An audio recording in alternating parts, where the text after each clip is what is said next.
வணக்கம். நீங்கள் எல்லாம் நல்லா இருக்கணும், அதுக்காக வேண்டி தான் இங்கே பாருங்கள், நான் கூட மாஸ்க் போடாமல் யார்கிட்டையும் பேசுறது இல்லைங்க. இது எதுக்காகன்னு கேட்டிங்கன்னா, எல்லோரும் நினச்சிக்கிட்டு இருக்கிற மாதிரி இது ஒரு சாதாரணமான விஷயம் இல்லைங்க. இன்றைக்கி உலகையே அச்சுறுத்தி கொண்டு இருக்கின்றது. யாரை பார்த்திங்கன்னாலும் கையில் சின்னதாக பாக்கெட்டில் வைக்கிற மாதிரிலாம் இன்றைக்கி சானிடைசர் வந்துச்சுங்க. இந்த சானிடைசர் யூஸ் பண்ணி கையை நல்லா வாஷ் பண்ணிக்கிங்க.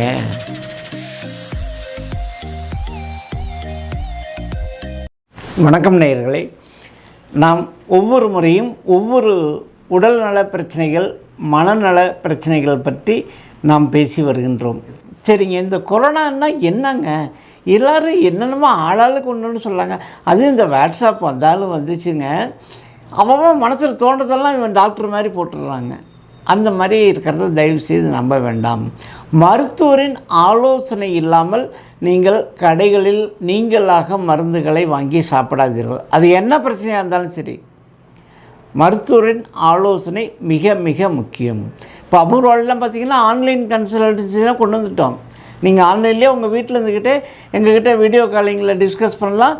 மெடிசன் என்ன தேவைங்கிறத உங்களுக்கு கேஷ் ஆன் டெலிவரி ப்ராசஸிங்கில் உங்கள் வீட்டு தேடி வரும். போஸ்ட்மேன் உங்கள்கிட்ட கொடுக்கும்போது நீங்கள் காசை கொடுத்து போஸ்ட்மேன்கிட்ட மருந்து வாங்கிக்கலாம். இந்த வசதியெல்லாம் அபூர்வாவில் செஞ்சு வச்சுருக்கோம். எதுக்காக? நீங்கள் சிரமப்படக்கூடாது. இந்த கொரோனா நோய் தொற்றை இதிலிருந்து நாம் காப்பாற்றிக் கொள்ள வேண்டும். முடிந்தவரை பிரயாணத்தை தவிர்த்து விடுங்கள்.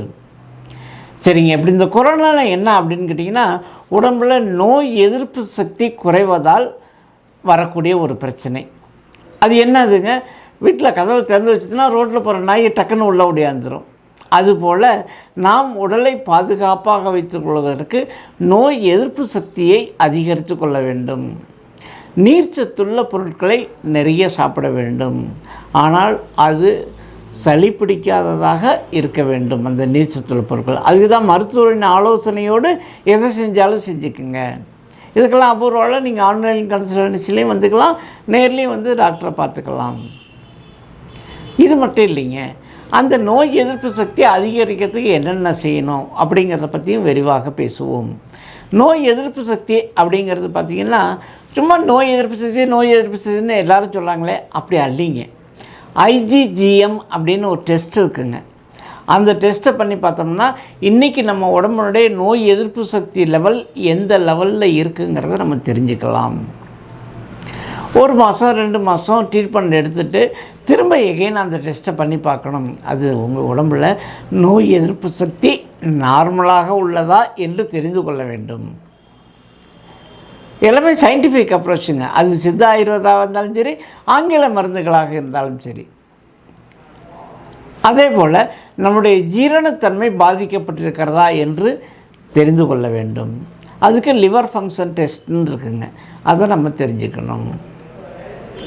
தேவைப்பட்டால் ஒரு ஸ்கேனில் கால் பிளாடர், பித்தப்பை சரியாக இயங்கி கொண்டிருக்கிறதா, அதில் ஏதேனும் பிரச்சனைகள் இருக்கிறதா என்பதையும் பார்த்து கொள்ள வேண்டும். அடுத்து இந்த கொரோனாவுக்கான அடிப்படை காரணங்கள் எங்கே நேரடியாக பாதிக்கும் அப்படின்னு பார்த்திங்கன்னா, சுவாசக்குழலில் ஆரம்பித்து நுரையீரலில் பாதிக்கும். நுரையீரலில் கிருமிகள் நிறைய சேர்ந்து போயிடும், சளி நிறைய இருக்கும். அந்த சளி நிறையாக இருக்கும்போது என்ன ஆகிடும், மேற்கொண்டு சுவாசிக்கும் சுத்தமான ஆக்சிஜன் உள்ளே சென்று அதில் ஸ்டோர் ஆகி தான் எல்லா பக்கமும் டிஸ்ட்ரிபியூட் ஆகும்.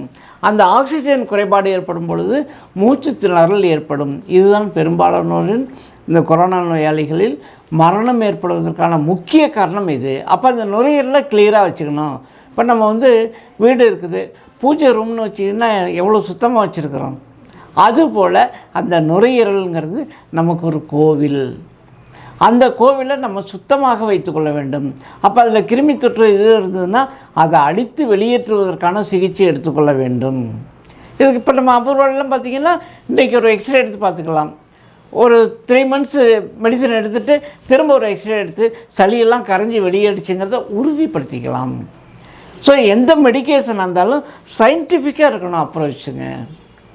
அப்போ இது மாதிரி செஞ்சோம்னா நுரையீரலில் இருக்கக்கூடிய கிருமிகளை எல்லாம் அழிப்பதோடு மட்டும் இல்லாமல் வெளியேற்றி விடலாம். வெளியேற்றி விட்டோம்னா நுரையீரல் ஃபுல் ஃபங்க்ஷனில் இருக்கும். அப்போ உடலுக்கு தேவையான ஆக்சிஜன் வெளியிலேருந்து உள்ளே இழுத்து பியூரிஃபை பண்ணி உடம்பு பூரா அனுப்பும். இந்த ஆக்சிஜன் போய் பிளட்டில் கலந்தால் தான் உடம்புக்கு தேவையான சத்துப்பொருள்கள் எல்லா எனர்ஜி எல்லாத்தையும் கொண்டு போய் எங்கே கொண்டு போய் சேர்க்குது? பிளட்டு மூலமாக உடம்பு ஃபுல்லாக கொண்டு போய் சேர்க்குது. அதுக்கு இந்த ஆக்சிஜன் முக்கியம். இந்த ஆக்சிஜன் பியூரிஃபைடு ஆக்சிஜனாக இருக்கணும். நம்ம எல்லா இடத்துக்கும் ஆக்சிஜன் மாஸ்க் வச்சுக்கிட்டு போக முடியாதுங்க. நம்ம என்விரான்மெண்ட்டு இப்போ மரங்கள் எல்லாம் நிறைய வெட்டிட்டதுனால கொஞ்சம் மோசமாக தான் இருக்குது. ஆனால் இருக்கிறது எல்லாத்தையும் தாங்கக்கூடிய சக்தி நம்ம உடம்புக்கு இருக்குது. ஆட்டோ இம்யூன் சிஸ்டம், தன்னார்வ நோய் எதிர்ப்பு சக்தியை நம்ம உடம்புல வேலை செஞ்சுக்கிட்டே இருக்கோம். அதை கொஞ்சம் ஸ்டிமுலேட் பண்ணிட்டோம்னா சரியாக போயிடும். அதே மாதிரி தான் இந்த கபசுர குடிநீரும் சரி. இன்றைக்கி அரசாங்கமே சொல்லுது. ஏன் எல்லாமே ரெக்கார்டு வைஸ் சொல்கிறாங்க. நிறைய கற்றுத்தேர்ந்த அறிவியலாரெலாம் இன்றைக்கி கபசுர குடிநீரை குடிங்கன்னு சொல்கிறோம். அதனால தான் இங்கே அபூர்வாவில் பொறுத்தவரை அந்த கசப்புத்தன்மையை குறைவாக உள்ள மாதிரி நாங்கள் அதை ப்ராசஸ் பண்ணி எடுத்துருக்குறோம். அந்த கபசுர குடிநீர் அப்படி தான் சில பேர் பார்த்திங்கன்னா டெய்லி சாப்பிட்டுக்கிட்டு இருப்பாங்க. கவர்மெண்ட் ஹாஸ்பிட்டலில் ஃப்ரீயாக கொடுக்குறாங்கன்ட்டு எல்லாமே வாங்கி வாங்கி டெய்லி கொடுப்பாங்க. அப்படி குடிக்கக்கூடாதுங்க. அப்படி குடித்தா கிட்னியில் தொந்தரவு வரும், வாய்ப்பு இருக்கின்றது. அப்போ என்ன பண்ணணும்? அந்த கபசுர குடிநீருங்கிறது தினசரி காலையும் மாலையும் வெறும் வயிற்றில் ஆகாரம் எதுவும் சாப்பிடாத நிலையில் நாம் அதனை எடுத்துக்கொள்ள வேண்டும். அடுத்து உடம்புக்கு தேவையான பியூரிஃபைடு ஆக்சிஜன் கிடைக்க செய்ய வேண்டும். இதுக்கு நுரையீரலை ஆரோக்கியமாக பேணி காப்பாற்ற வேண்டும். அதுதான் ரொம்ப முக்கியங்க. அடுத்து நோய் எதிர்ப்பு சக்தியை அதிகரிக்கணும். நோய் எதிர்ப்பு சக்தியை அதிகரிக்கணும்னா நிறைய எடுத்தோடனே நம்ம சொல்லக்கூடியது நெல்லிக்காய்.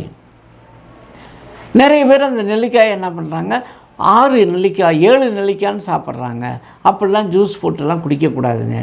ஒரு நெல்லிக்காயை 4ஆக கட் செய்து அதில் கொஞ்சம் மிளகுத்தூள் தூவி வாயில் போட்டு மென்று நல்ல உமிழ்நீரோடு கலந்து உள்ளே இறங்குற மாதிரி செய்யுங்க.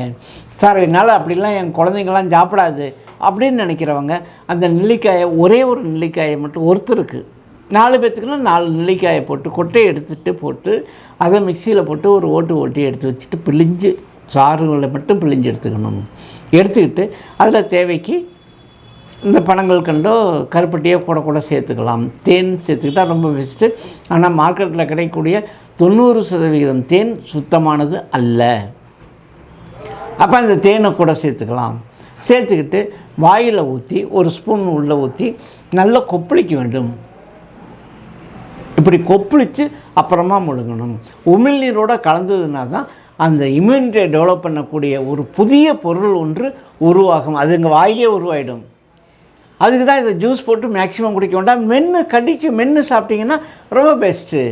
அது கூட கொஞ்சம் மிளகுத்தூள் தூக்கிட்டோம்னா அது இன்னும் நல்லாயிருக்கும். அந்த சுவை ஒரு மாதிரியாக இருக்கனால ஒரு சில பேர்த்துக்கு கொஞ்சம் டிஸ்லைக் பண்ணுவாங்க, சரியாக விரும்ப மாட்டாங்க. அதுக்கு இந்த மாதிரி செஞ்சுக்கலாம். 2 விஷயம். மிளகு சேர்க்கும்போது 10 மிளகு இருக்க பகைவன் வீட்டிலும் உண்ணலாம். பகைவன் சோத்தில் விஷத்தை வச்சா கூட அந்த விஷத்தை முறிக்கக்கூடிய தன்மை மிளகுக்கு உண்டு. அந்த மிளகுலேயும் இன்றைக்கி கலப்படம் நிறையா வந்துருச்சு. நம்ம ஜாக்கிரதையாக இருந்துக்கணும். ஸோ அப்போ அந்த மாதிரி எடுக்கும்போது உங்களுடைய நோய் எதிர்ப்பு சக்தி தூண்டுவிக்கப்படுகின்றது. ஏற்கனவே உடம்புல ஆட்டோ இம்யூன் சிஸ்டம் ஓரளவுக்கு வேலை செஞ்சுக்கிட்டு இருக்கும். இதுவும் கூட சேரும்போது அந்த இம்யூனிட்டியை டெவலப் பண்ண ஆரம்பிச்சிச்சுன்னா நமக்கு ஆட்டோமேட்டிக்காக கிருமிகள் உள்ளே வந்துச்சுனாலும் அதை அடித்து துரத்தக்கூடிய கெப்பாசிட்டி எங்கே இருக்குது? நம்ம உடம்புல இருக்க ஆட்டோ இம்யூன் சிஸ்டத்தில் இருக்குது. இதையும் மருத்துவ பரிசோதனை மூலமாக நாம் தெரிந்து கொள்ளலாம். தயவுசெய்து கொரோனா நோயை வென்று வராமல் தடுத்து நாம் ஆரோக்கியத்துடன் வாழ்வோம் என்று கூறி இன்று இந்த நிகழ்ச்சியை இத்துடன் நிறைவு செய்கிறோம். நீங்கள் நலமுடன் வாழ என்றும் உங்கள் அபூர்வா ஆரோக்கிய வாசல்.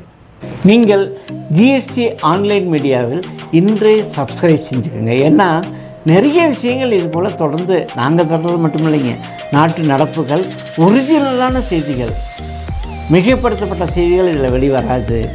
ஏன்னா ஜிஎஸ்டிங்கிறது ஒரு தரமான ஆன்லைன் மீடியா. அதில் வதந்திகள் இந்த மாதிரி தவறான செய்திகளை பரப்புவர்களுக்கெல்லாம் அங்கே இடமில்லை. அதனால் ஜிஎஸ்டி ஆன்லைன் மீடியாவை இன்றைக்கே நீங்களும் சப்ஸ்கிரைப் பண்ணிக்கிங்க. உங்கள் நண்பர்கள், உறவினர்கள் எல்லாத்தையும் அவங்க எந்த நாட்டில் இருந்தாலும் சரி சப்ஸ்கிரைப் பண்ணி இந்த நிகழ்ச்சிகளை தொடர்ந்து பார்த்து கொண்டு இருக்க சொல்லுங்கள். ஒரு 2-3 நிமிஷம், 5 நிமிஷம், 10 நிமிஷம் மட்டும் ஒரு நாளைக்கு ஒரு தடவை ஒதுக்குங்க. ஜிஎஸ்டி மீடியா ஆன்லைன் மீடியாவை தொடர்ந்து பாருங்கள்.